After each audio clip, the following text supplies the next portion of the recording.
les pido por favor que vayan conmigo a Lucas capítulo 7, Evangelio de Lucas capítulo 7, y vamos a leer los versículos 36 al 50. Es una historia muy conocida que yo espero en el Señor que ustedes en esta mañana puedan ver con nuevos ojos.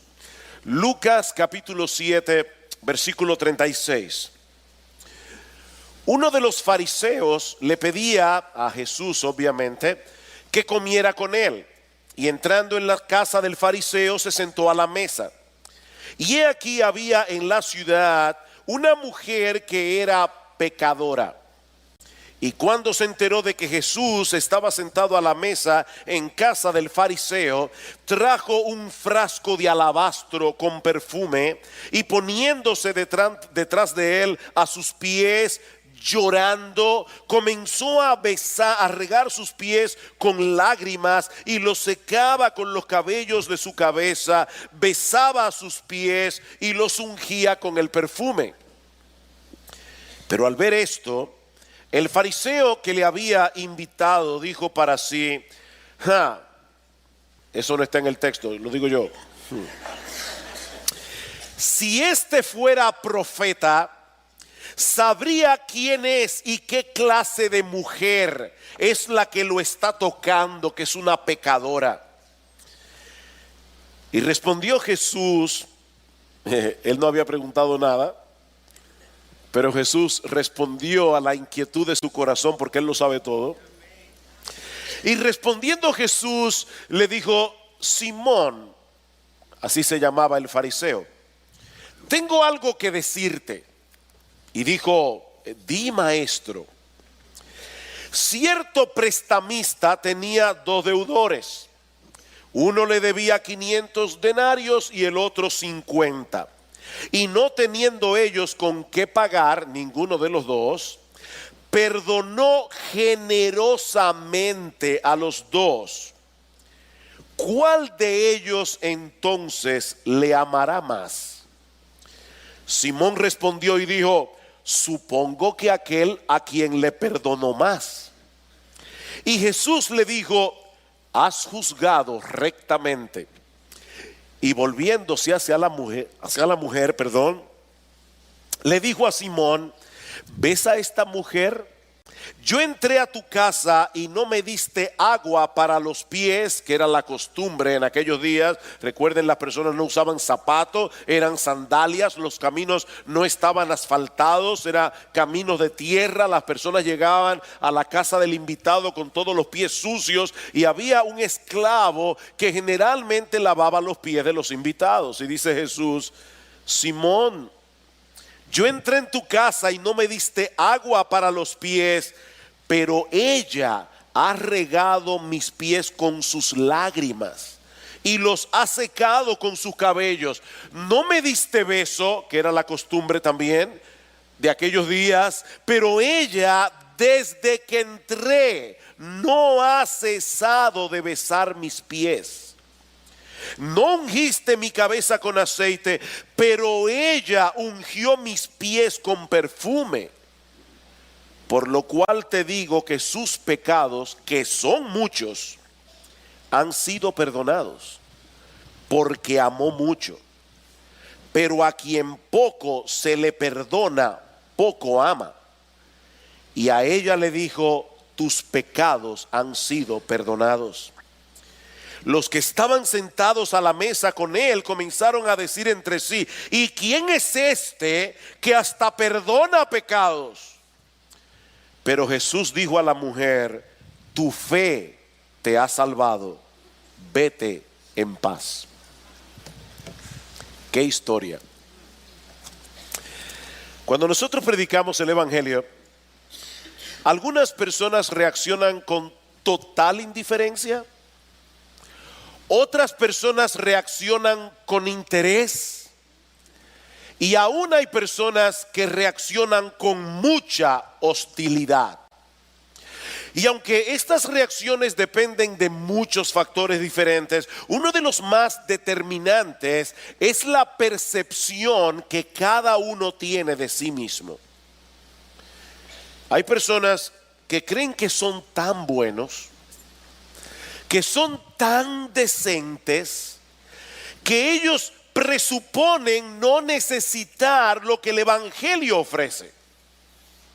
Otros creen que son tan malos que no pueden aceptar el hecho de que haya alguna esperanza de salvación para ellos. Yo recuerdo hace muchos años hablando con una joven que después se convirtió y fue miembro de nuestra iglesia hasta que el Señor se la llevó a su presencia hace unos años atrás. Pero yo recuerdo la primera vez que ella fue a un estudio bíblico, ella me decía: es que Dios no puede perdonarme. Yo he sido demasiado mala. Pero hay otros que, aunque reconocen su propia condición de pecadores, saben lo malo que son, al mismo tiempo están dispuestos a aceptar por la fe el perdón incondicional y gratuito que Dios les ofrece de pura gracia, únicamente por medio de nuestro bendito Señor y Salvador Jesucristo. Y este es el caso que encontramos en esta historia de Lucas capítulo 7.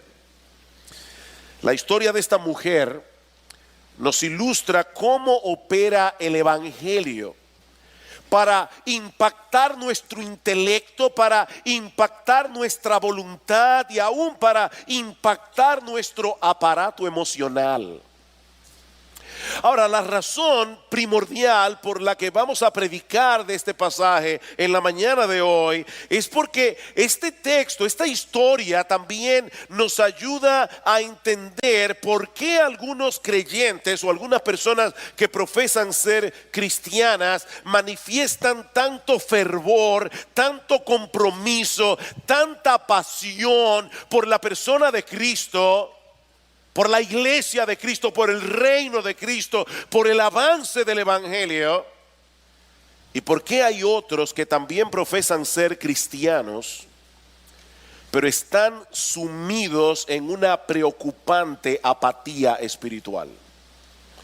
Y esa es mi carga en esta mañana. O sea, mi carga en esta mañana es que nosotros podamos ver por qué razón en la misma iglesia, oyendo los mismos sermones, teniendo los mismos pastores, las mismas enseñanzas, hay personas en la iglesia que parecen estar encendidas en fuego por causa de Jesús. Y hay otros que uno se pregunta: ¿realmente hay fuego allí? Aunque sea una llamita de fuego. Esta historia en Lucas capítulo 7 comienza con la presentación de dos personajes muy distintos entre sí, que se encuentran providencialmente en el mismo lugar porque los dos tenían el mismo interés. Noten de nuevo el versículo 36. Uno de los fariseos le pedía a Jesús que comiera con él, y entrando en la casa del fariseo se sentó a la mesa. Y he aquí, había en la ciudad una mujer que era pecadora. Un fariseo y una mujer reconocida en la ciudad por ser una pecadora. Estos dos personajes de la historia no están allí por casualidad. Estos dos personajes de la historia no podían ser más distintos entre sí. Los fariseos, por lo menos creo que en esta iglesia, no necesitan carta de representación, ¿verdad? Los fariseos en el tiempo del Señor eran hombres extremadamente religiosos, eran hombres sumamente moralistas y en la mayoría de los casos terriblemente hipócritas.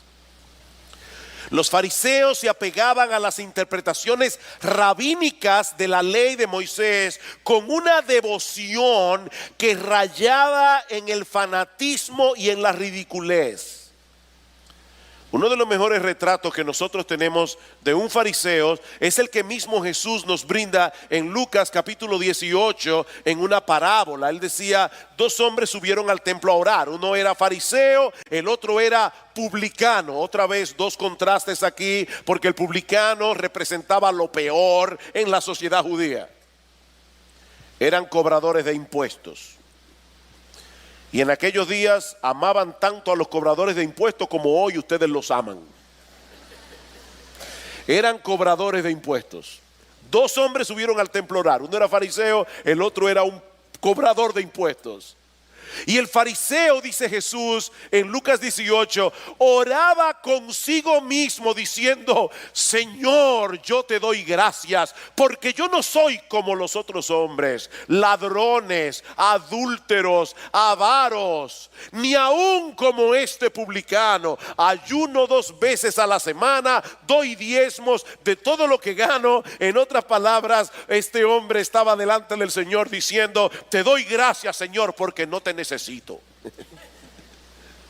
Te doy gracias, Señor, porque yo no necesito de tu gracia, yo no necesito de tu perdón, porque mi carácter y mis obras son lo suficientemente extraordinarias como para ser aceptado delante de ti. Eso es lo que este hombre está orando. Increíble. Y Simón era fariseo. Era un hombre religioso, era un hombre decente, era un hombre moralista, intachable. Hubiera pertenecido al club de los leones o de los rotarios en el día de hoy. Y no tengo nada contra los rotarios, por si acaso. Simplemente estoy diciendo, es el tipo de gente que está en los clubes de beneficencia. El otro personaje de la historia, nosotros no sabemos cómo se llamaba. No se nos dice si era una mujer rica, si era una mujer pobre. Lo único que nosotros sabemos con certeza de esta mujer es que era inmoral. Lucas nos dice que era pecadora, y la idea es que esta mujer era reconocida probablemente en la ciudad de Capernaum, que era donde muy seguramente Jesús estaba ese día. Era reconocida por su mala reputación. Todos los que estaban en la casa de Simón esa noche sabían que esta mujer era una perversa. Todo el mundo sabía la clase de vida que esa mujer había vivido. Así que aquí tenemos a Simón, que representaba lo mejor de la sociedad judía, y aquí tenemos a esta mujer que representaba lo peor. Pero a pesar de sus diferencias tan marcadas, los dos tenían algo en común, y es que los dos estaban interesados en la persona de Jesús. De hecho, Lucas dice en el versículo 36 que Simón le había pedido, y lo que el texto dice literalmente en el original es que Simón le había rogado insistentemente al Señor que comiera con él. Una y otra vez. Debemos suponer que Simón había escuchado hablar acerca de las cosas que Jesús enseñaba, acerca de las cosas que Jesús hacía. Es probable que lo haya escuchado predicar personalmente, de modo que ahora Simón quería conocer a Jesús. Simón quería formarse su propia opinión acerca de este rabino que de repente había aparecido en el escenario de Israel. Simón estaba interesado en Jesús. Y por supuesto la mujer también, muy interesada. Tan interesada que ella tuvo que vencer grandes obstáculos esa noche para venir delante de Jesús. De hecho, mis hermanos, cualquiera diría que esta mujer escogió el lugar y el momento más inoportuno para encontrarse con Jesús. Ella tenía que saber que no iba a ser bienvenida en casa de Simón el fariseo, que su presencia allí iba a ser un escándalo. Pero eso no le impidió en absoluto llegar hasta Jesús. No le importó. Porque el interés que ella tenía por la persona del Señor no era una mera curiosidad intelectual, no era una mera curiosidad religiosa como en el caso de Simón. Ella no vino delante de Jesús para hacer un estudio sociológico o un estudio religioso acerca de este personaje tan interesante. No, ella vino buscando alivio para el dolor de su alma. Nosotros podemos suponer que esta mujer había oído a Jesús predicar la palabra de Dios. Podemos suponer que en muchas ocasiones su conciencia había sido traspasada con una profunda convicción de pecado. Cuando ella oía las explicaciones que Jesús daba del alcance de la justicia de Dios, de la ley de Dios, esta mujer sabía que ella era pecadora. Esta mujer sabía que ella estaba mal, que ella era esclava de sus pasiones. Pero seguramente también había oído a Jesús hablar acerca de la misericordia de Dios. Seguramente había oído a Jesús hablar acerca del perdón de los pecados. Seguramente había oído a Jesús llamar a los pecadores: venid a mí, todos los que estáis trabajados y cargados, yo los haré descansar. De manera, mis hermanos, que Jesús era para esta mujer mucho más que el objeto de su curiosidad. Y eso nos muestra otra vez lo que muchas veces hemos dicho desde este púlpito, y es que no basta tener interés por la persona de Jesús. ¿Escucharon eso? No basta tener interés por la persona de Jesús. Simón estaba sumamente interesado en conocerlo, tanto que le rogaba con insistencia que fuera a su casa a cenar. Pero en el resto de la historia nosotros vemos claramente que Simón no tenía ni idea de lo mucho que él necesitaba a Jesús. Noten la forma tan distinta como reaccionan estos dos personajes en la historia. Una de las cosas que viene a ser evidente al leer el pasaje de Lucas es que el interés de Simón por Jesús era meramente intelectual. Nosotros no vemos en esta historia ese tipo de tensión, ese tipo de agitación que se producen cuando nosotros nos encontramos en medio de una situación que puede ser determinante para nuestra vida, algo que puede cambiar radicalmente el curso de nuestra existencia. Imagínate que tú tienes un año sin trabajo y de repente vas a entrevistarte con el dueño de una empresa sumamente importante que te está ofreciendo, dependiendo de esa entrevista, darte el puesto de tu vida. Tú no vas a estar allí diciendo: bueno, dime, ¿qué tú tienes que decirme? No. No, hay una tensión, hay una agitación, hay algo que se produce cuando uno está en momentos críticos, y Simón no estaba así. Si Simón se hubiera dado cuenta del terrible destino que le aguardaba a su alma inmortal por causa de sus pecados, y que bajo su techo se encontraba el único que podía darle salvación, el único que podía reconciliarlo con Dios, seguramente que no hubiera mostrado tanto dominio propio, ni hubiera tratado a Jesús con tanta diplomacia y con tanta apatía. Pero cuán diferente fue la reacción de esta mujer. Noten una vez más el versículo 37. Y he aquí, había en la ciudad una mujer que era pecadora. Y cuando se enteró de que Jesús estaba sentado a la mesa en casa del fariseo, trajo un frasco de alabastro con perfume, y poniéndose detrás de él a sus pies, llorando, comenzó a regar sus pies con lágrimas y los secaba con los cabellos de su cabeza. Besaba a sus pies, y la idea es, los besaba y los besaba. Más adelante Jesús va a decir: esta mujer no ha cesado de besar mis pies. Y los enjugaba con sus cabellos mientras los ungía con su perfume. Ustedes saben, mis hermanos, que los orientales en el tiempo del Señor, y aún en el día de hoy en muchos lugares, no se sentaban en una mesa a comer como nosotros lo hacemos en el día de hoy en Occidente.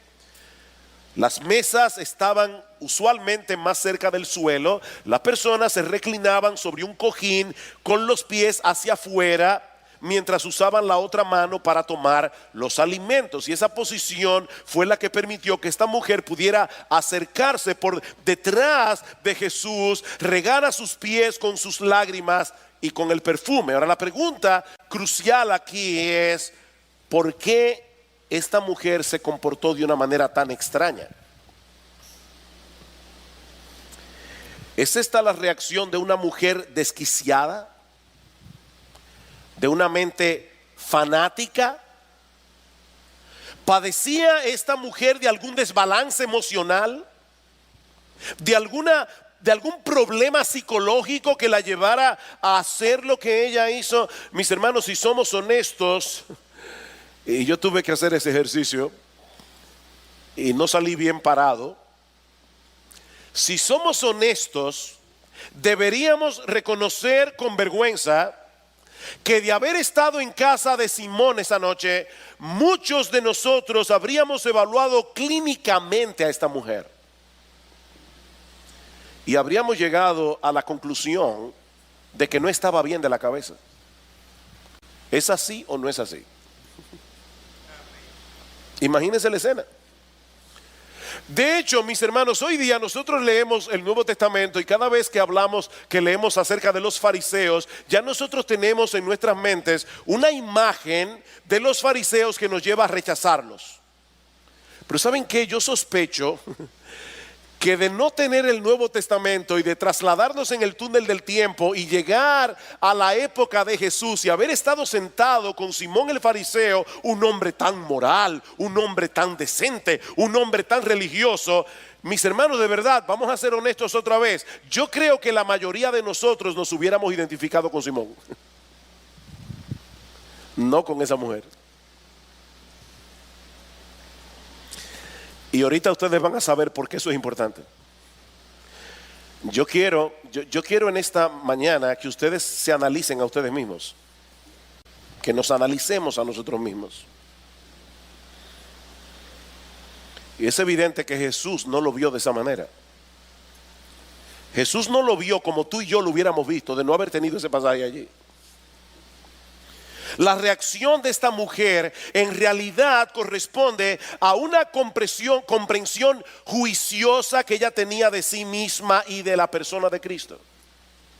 Durante mucho tiempo esta mujer había actuado con total desvergüenza, era una desvergonzada. Esta mujer era una pecadora, era una mujer inmoral, era una mujer que había vivido una vida absolutamente depravada, pero ahora no se atreve ni siquiera mirar al Señor de frente. El texto dice que ella tuvo que venir por detrás, con vergüenza, con dolor. Y todo eso mezclado probablemente con el gozo de saber que allí había alguien que estaba dispuesto a concederle incondicionalmente el perdón de todos sus pecados. Alguien que le está diciendo: hija mía, yo estoy dispuesta a recibirte. Y esta mujer se postra a los pies de Jesús para ungirlo con el perfume que ella había traído. Y yo creo que Lucas fue cuidadoso aquí en incluir todos estos detalles, el perfume. ¿Por qué ese detalle era importante? Porque seguramente durante años ese perfume había sido parte de su instrumental de iniquidad. Ese perfume lo había usado por años para atraer la atención de los hombres sobre sí misma. Y sin embargo ahora nosotros vemos a esta mujer consagrando aquello que tanto había usado para mal, consagrándolo a la adoración, a darle honra, a darle honor a su Salvador. Pero como vemos en la historia, sus emociones la traicionan. Ella no está con ese dominio propio que Simón tiene. Sus emociones la traicionan. Ella comienza a llorar y de repente se vuelve un mar de lágrimas, tanto que empapa los pies del Señor con sus lágrimas. Y como no tiene toalla a la mano, comienza a secarlo con sus propios cabellos y a besarlo con sus labios.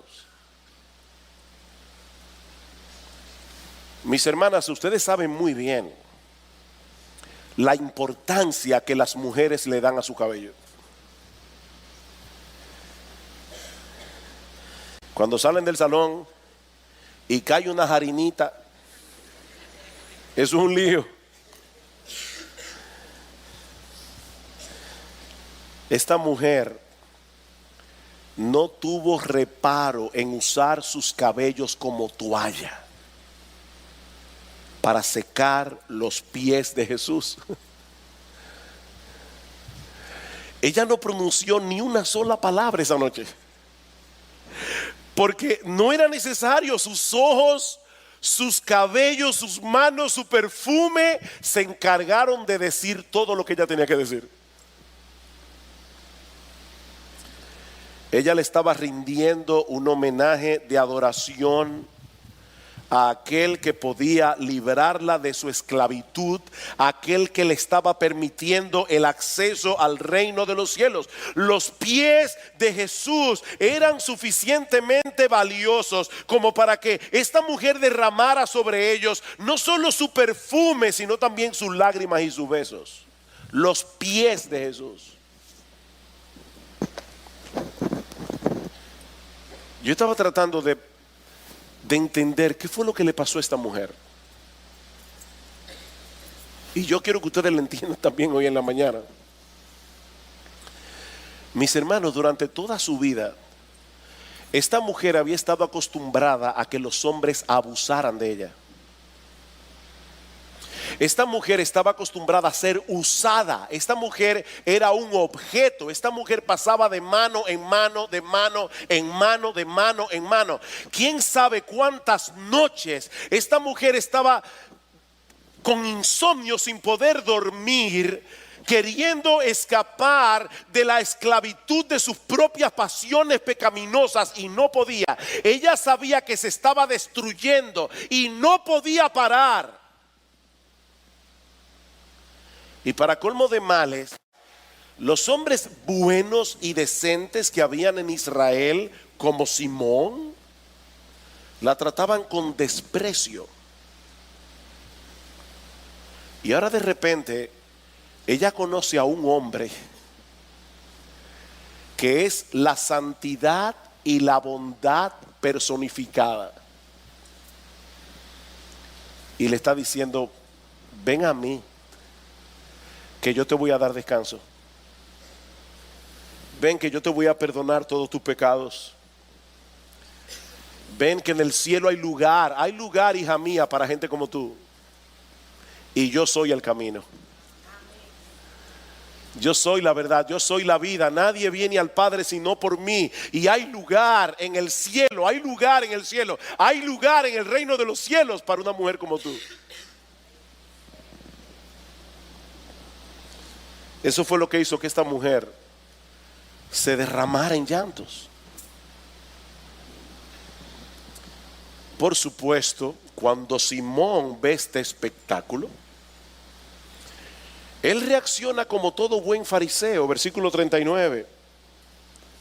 Pero al ver esto, el fariseo que le había invitado dijo para sí: si este fuera profeta, sabría quién y qué clase de mujer es la que le está tocando, que es pecadora.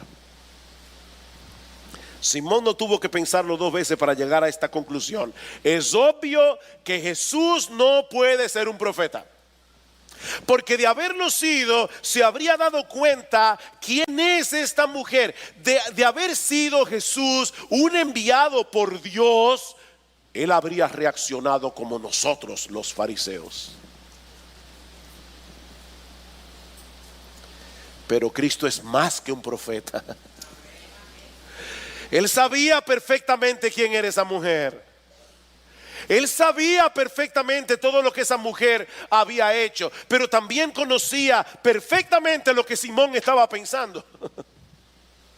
Simón y Jesús vieron el mismo cuadro, pero desde dos perspectivas completamente diferentes. Y ahí es que en el versículo 40 Jesús le dice: Simón, déjame contarte una historia. Te voy a contar una parábola. Mira, una vez había un acreedor que tenía dos deudores. Uno le debía 500 denarios. Un denario era lo que un obrero en Israel ganaba por un día de trabajo, un jornalero. O sea que este hombre debía más de lo que podía pagar por casi 2 años de trabajo o año y medio de trabajo. Había un individuo que tenía un deudor que le debía 500 denarios, el otro le debía el 10%, 50 denarios. Sin embargo, aunque una deuda era mayor que la otra, ninguno de los dos podía pagarla, dice el Señor en el versículo 42. Así que el acreedor decide, y Lucas dice generosamente, cancelar las dos deudas. ¿Cuál de ellos le amará más? Y Simón obviamente responde: pienso que aquel a quien le perdonó más. Y el Señor le dice: oye, me has juzgado rectamente, tú tienes razón. Aquel a quien se le perdona mucho, ama mucho. ¿Oyeron eso? Porque ese es el corazón de este sermón. Aquel a quien se le perdona mucho, ama mucho. Y esta mujer sabía a conciencia que ella necesitaba un perdón muy abundante. Por eso reaccionó así. Ahora, mis hermanos y amigos que están aquí en esta mañana, ¿qué significa esta parábola? Porque alguno puede llegar muy rápidamente a la conclusión de que lo que el Señor está enseñando aquí es que si una persona ha sido muy pecadora a lo largo de su vida y la naturaleza de sus pecados han sido bien groseros y es perdonado por Dios, seguramente amará mucho al Señor más que aquel otro a quien se le perdonaron pecados más ligeros, pecaditos. Ha vivido una vida bastante ordenada, una vida decente, nunca ha sido infiel a su esposa, no engaña al fisco, es una persona que casi siempre dice la verdad. Las mentiras que dicen no pasan de ser mentiras blancas. Seguramente este individuo tan bueno, tan decente, tan moralista, no se sentirá como esta mujer pecadora, esta mujer depravada, esta mujer inmoral. Los primeros deben ser más agradecidos que los segundos, porque el perdón que les ha sido otorgado es mucho mayor. Pero mis hermanos, si esa fuera la interpretación correcta de esta parábola, entonces Cristo estaría enseñándonos aquí que la mejor manera de aprender a amar a Dios es pecando mucho.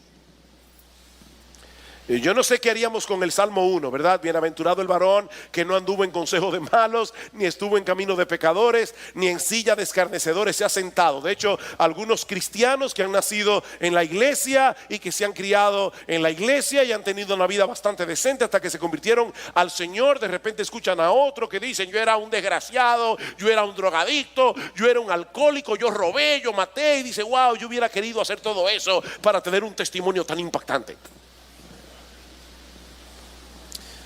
El testimonio mío, más o menos, medio aburrido.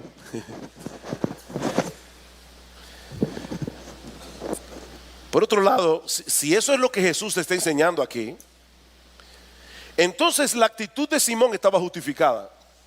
¿Verdad que sí? Jesús debió haberle dicho a Simón, si esa fuera la enseñanza de la parábola, de que bueno, al que se le perdona una vida tan inmoral, seguramente amará más a Jesús que aquel a quien se le perdona una vida más decente. Entonces Jesús debió haberle dicho a Simón: yo te entiendo, Simón, tu falta de devoción hacia mí, tu apatía, tu falta de pasión se debe al hecho de que tú has vivido decentemente y que no tienes muchos pecados que requieran del perdón divino. Ahora, ¿es realmente eso lo que Jesús está diciendo aquí? Yo no creo. No, lo que el Señor desea enseñarnos aquí es exactamente lo contrario. Lo que el Señor quiere enseñarnos aquí es que la forma de pensar que tenía Simón es totalmente incorrecta, es totalmente equivocada, es totalmente injustificada. Los dos deudores de esta parábola estaban en problemas porque ninguno de los dos podía pagar la deuda. ¿Recuerdan? Así que los dos estaban a merced del acreedor, que en este caso representa a Dios. El problema es que no todo el mundo está consciente de su deuda. Ese es el problema de Simón. La diferencia entre el que cree que debe 500 y el que cree que solo debe 50 no radica en la cantidad. La diferencia radica en la conciencia que cada uno tiene de su problema y de su necesidad. Al final de cuentas, los dos deudores estaban en la misma posición delante de su acreedor. Ninguno de los dos podía pagar y ambos fueron perdonados. ¿Qué importancia tiene si a uno se le perdonó 500 y al otro 50? Antes del perdón, ambos estaban en el mismo problema. Después del perdón, ambos disfrutaban de la misma libertad. Amén. Esa es la situación del hombre en su pecado. No importa si es decente o si es un depravado. O estamos completamente perdidos o estamos completamente perdonados. No hay otra opción, no hay una tercera categoría. Óyeme bien, mi amigo, si tú estás aquí en esta mañana, o tú delante de Dios estás completamente perdido o estás completamente perdonado, y eso no tiene nada que ver con tu vida, ni con tu decencia, ni con tu moral, ni con tu religión. Déjame hacerles una pregunta. Una pregunta capciosa. ¿A quién estaba evangelizando Jesús esa noche? ¿A la mujer o a Simón?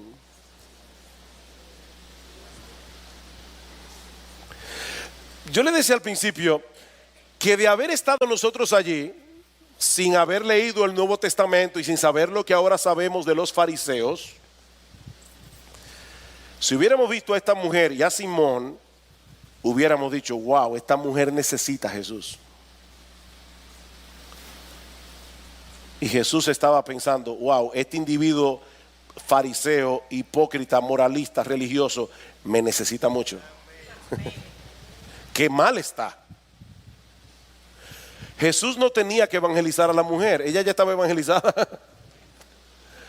Esta mujer ya estaba consciente de su pecado, ella estaba consciente de su necesidad delante del Señor. Jesús no hizo nada por esta mujer que ya no hubiera hecho antes.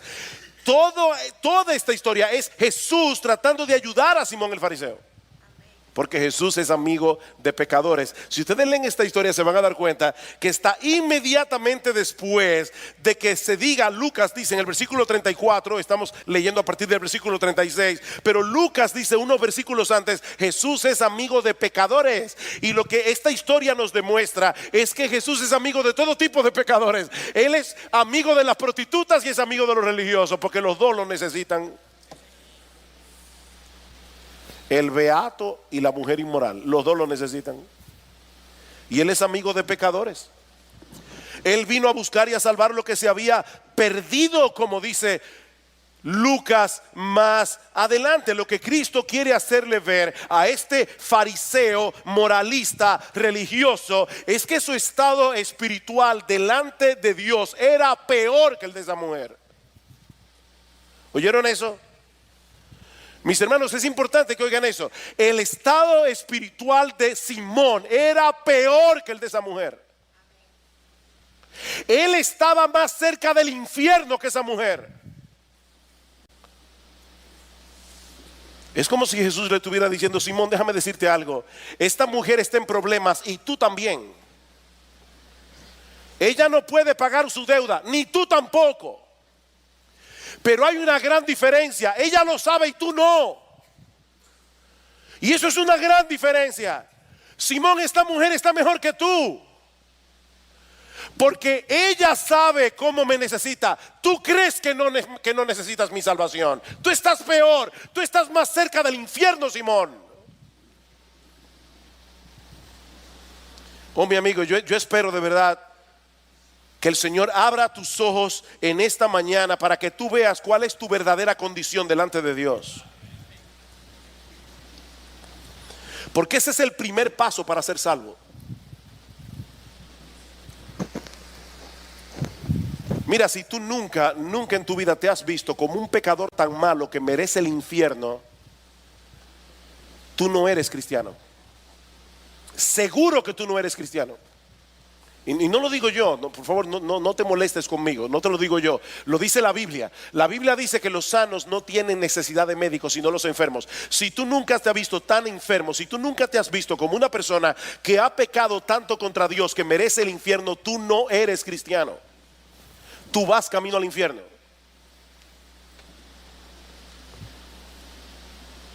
Yo no sé si tú eres un moralista como Simón, o si has vivido una vida completamente desenfrenada como esta mujer, pero Dios nos dice en su palabra que tú tienes una deuda con Él que tú no vas a poder pagar ni en 1000 eternidades. ¿De verdad tú crees que tú eres bueno? Déjame decirte algo de la ley de Dios. Dice la Biblia que toda la ley se resume en 2 mandamientos. Amarás al Señor tu Dios con todo tu corazón, con toda tu alma, con todas tus fuerzas y con toda tu mente, y amarás al prójimo como a ti mismo. Cada vez que tú violas esos 2 mandamientos, tú estás violando toda la ley. Ahora, ¿sabes algo? Tú violas esos mandamientos cada segundo de tu vida.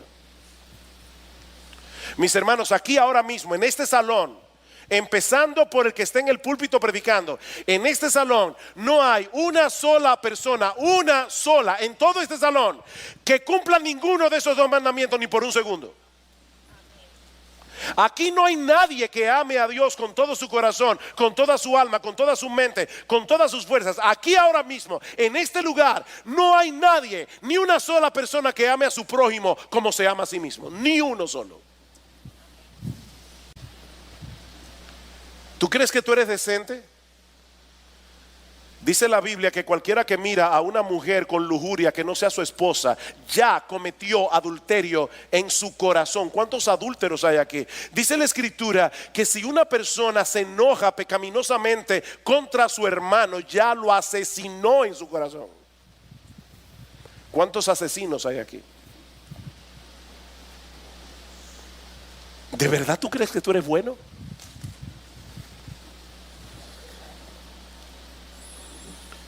Mira, tú eres tan malo, yo soy tan malo, que por eso tuvo que hacerse hombre, la segunda persona de la Trinidad, y cumplir la ley de Dios a la perfección, desde la cuna hasta la tumba. El único que pudo cumplir en toda la historia humana esos 2 mandamientos a la perfección es Jesús. El único. Él amó a Dios con todo su corazón, con toda su alma, con toda su mente, con todas sus fuerzas. Él amó al prójimo como a sí mismo, al punto de dar su vida por ellos en la cruz del Calvario. Eso es amor. ¿Y sabes por qué Él tuvo que hacer eso? Porque tú y yo no podíamos salvarnos a nosotros mismos. Él tuvo que hacer eso porque no hay otro camino de salvación. Dios no puede pasar por alto su justicia. Alguien tenía que pagar nuestra deuda, y eso lo hizo Jesús. Estamos en problemas. No podemos satisfacer la justicia perfecta de Dios, pero eso lo hizo Cristo. Y luego murió en la cruz del Calvario para pagar nuestra deuda con la justicia divina. Noten ahora cómo concluye esta historia. Versículo 48.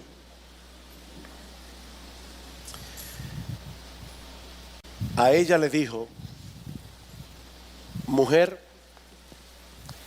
tus pecados han sido perdonados.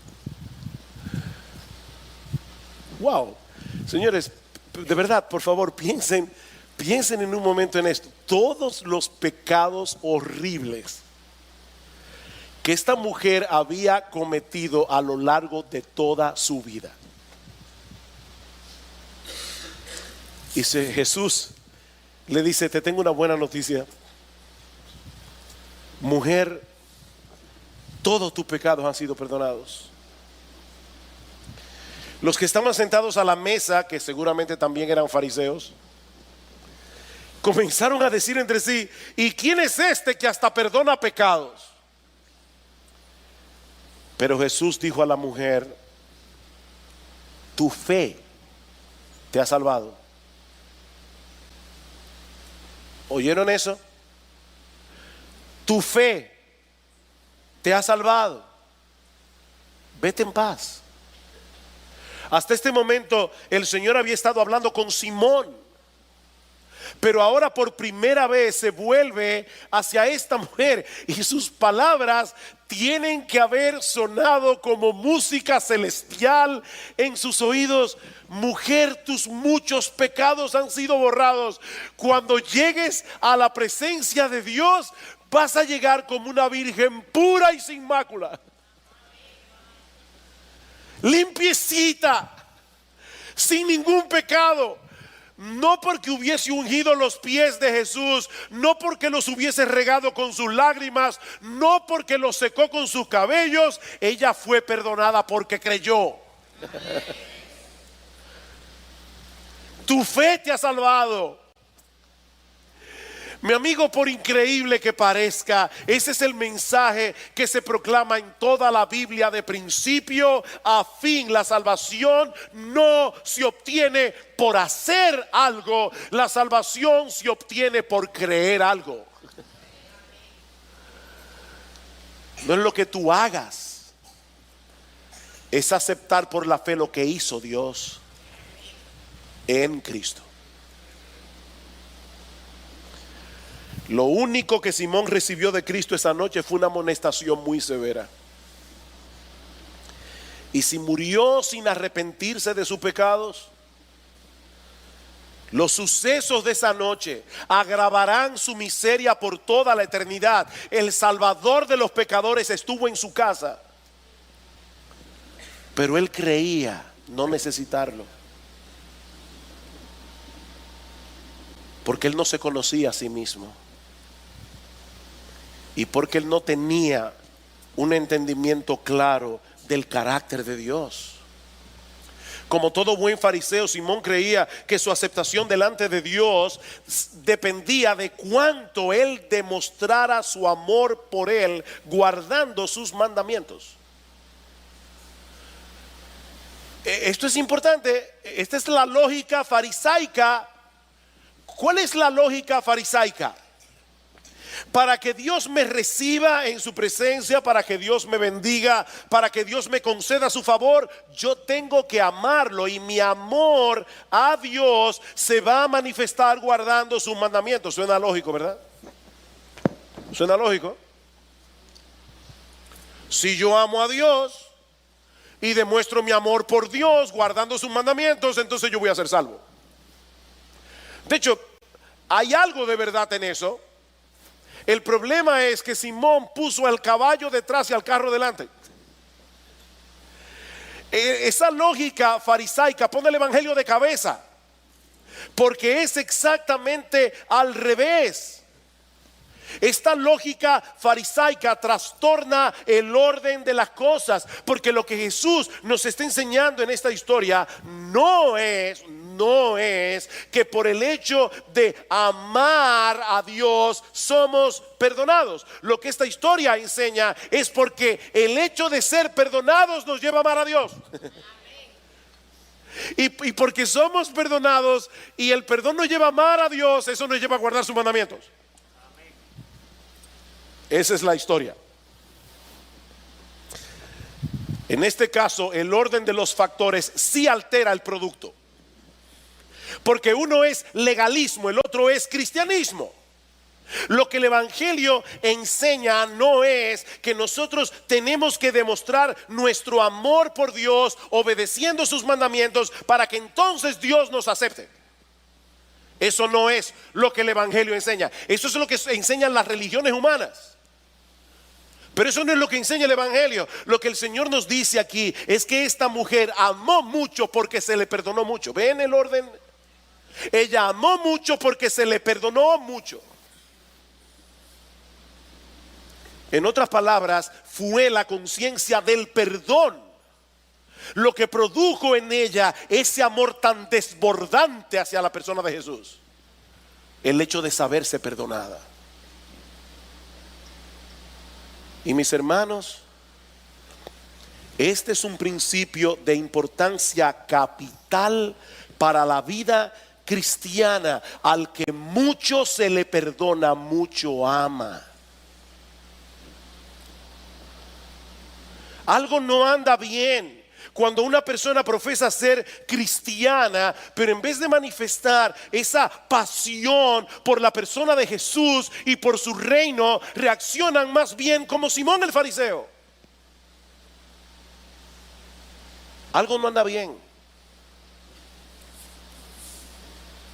Eso revela que tienen un entendimiento defectuoso del evangelio y tienen un entendimiento defectuoso de los muchos pecados que le han sido perdonados.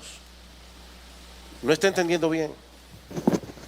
Esa persona no entiende la magnitud de su pecado ni lo que Dios estuvo dispuesto a hacer para salvar a pecadores. ¿Saben una cosa, mis amados hermanos? Nosotros ahora estamos en una mejor posición que la de esta mujer.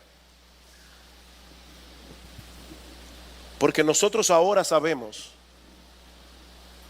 lo que ella no podía saber en ese momento: que Jesús tuvo que ir a la cruz del Calvario para pagar por nuestros horribles y vergonzosos pecados.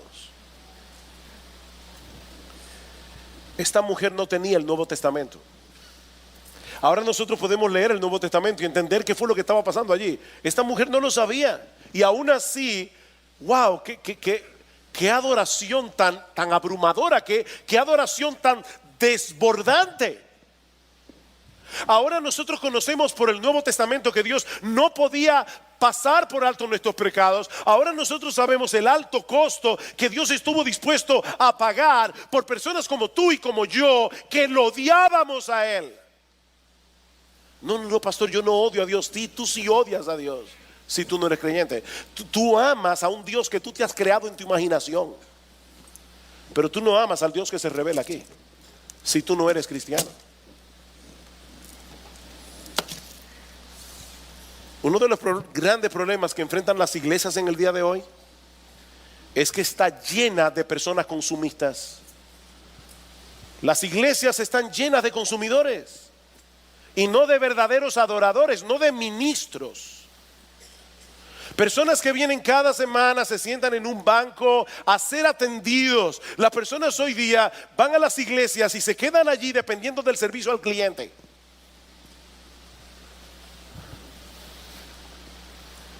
Yo vine aquí para que me enseñen, yo vine aquí para que me sirvan, yo quiero ver cuáles son los ministerios que hay en esta iglesia de los cuales yo puedo beneficiarme, yo. Y entonces los pastores comienzan a pensar cómo nosotros podemos cambiar una iglesia de consumidores en una iglesia de ministros. ¿Cómo podemos cambiar una iglesia de consumidores en una iglesia de verdaderos adoradores? Bueno, vamos a involucrar a la gente en ministerios. Vamos a crear grupos pequeños. Y yo no estoy en contra, estoy muy a favor de los grupos pequeños. Nada de eso funciona para resolver el verdadero problema. No, Dios no diseñó la iglesia. Dios no diseñó la iglesia para que unos cuantos hagan todas las cosas y los demás sean entes pasivos que vienen a ser ministrados. Dios no diseñó la iglesia para eso. Eso lo veremos la semana que viene. La semana que viene, de hecho, prepárense. Yo no voy a predicar más largo de lo que yo suelo predicar, pero la semana que viene vamos a ver la carta a los Efesios entera, los 6 capítulos.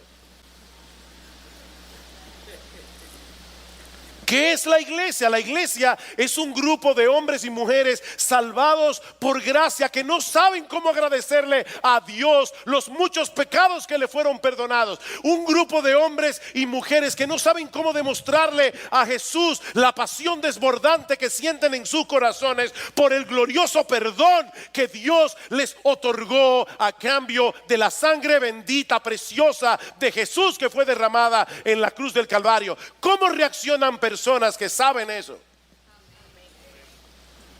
No, mis hermanos, lo que cambia una iglesia de pasivos consumidores en una iglesia de activos adoradores. Es el evangelio, es el entendimiento del evangelio y sus implicaciones. Por eso es que en esta iglesia, hasta que Cristo vuelva, vamos a estar predicándole el evangelio a los evangélicos. Porque nosotros necesitamos entender el evangelio. Nosotros necesitamos escuchar el evangelio y predicarnos el evangelio día tras día. Nosotros necesitamos recordar los muchos pecados que nos fueron perdonados. Porque de no hacerlo vamos a caer en el síndrome de Simón el fariseo. Y vamos a tener una iglesia llena de gente decente y apática. Muy religiosos y muy apáticos.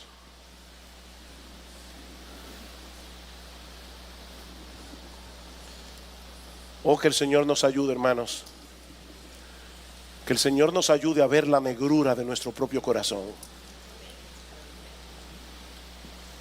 y el alto costo que Jesús estuvo dispuesto voluntariamente a pagar por causa de nuestros pecados. Eso es lo que transforma una iglesia. Y eso fue lo que me motivó a predicar de ese pasaje. Al que mucho se le perdona, mucho ama.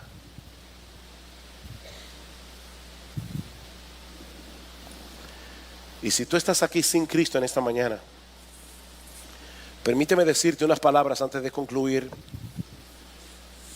Mi amigo, tú has escuchado hoy el evangelio y tú has escuchado que tienes un problema delante de Dios.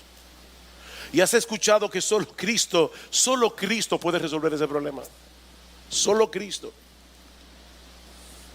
Solo Cristo puede hacer por ti lo que hizo por esta mujer. Decirte hoy, tus pecados son perdonados. Tu deuda ha sido cancelada, ya no te preocupes más. Estás en paz con Dios. No olvides, mi amigo, tú tienes una deuda con Dios. Una deuda impagable. De haber existido otra puerta de escape, créeme, Dios nunca habría enviado a su propio hijo, lo que él más amaba, a morir en una cruz. Él no lo habría hecho. Si la salvación fuera por bautizarte de niño, por ir al confesionario y hablarle a un sacerdote de tus pecados, si la salvación se fuera por hacer una misa, si la salvación fuera por cumplir los sacramentos, Jesús no hubiera venido al mundo a morir en una cruz. Él vino porque no hay otro medio. No hay otra forma de salvarse. Pero por lo que Él hizo, ahora Dios en el evangelio te ofrece gratuitamente, por gracia, el perdón de todos tus pecados, los que cometiste y todo lo que vas a cometer hasta la segunda venida de Cristo. Únicamente por confiar en Jesús. Por confiar en Jesús. Y yo te ruego, mi amigo, yo te ruego, yo te suplico, no desprecies la oportunidad que Dios te está dando hoy. Dios te trajo aquí a este lugar para que escucharas este mensaje de perdón y de consuelo. Te repito, yo no sé si tú eres un moralista religioso decente como Simón. Yo no sé si tú has vivido abiertamente en pecado como esta mujer. Pero independientemente de tu caso, tú necesitas el evangelio. El mismo evangelio. Porque algún día te presentarás delante de Dios a dar cuenta por tu vida. Y créeme, nadie saldrá absuelto en ese tribunal a menos que confíe en Jesús. Así que ven, mi amigo, ven ahora, que todavía hay tiempo para que encuentres en Jesús, por la fe, el perdón que tu alma necesita.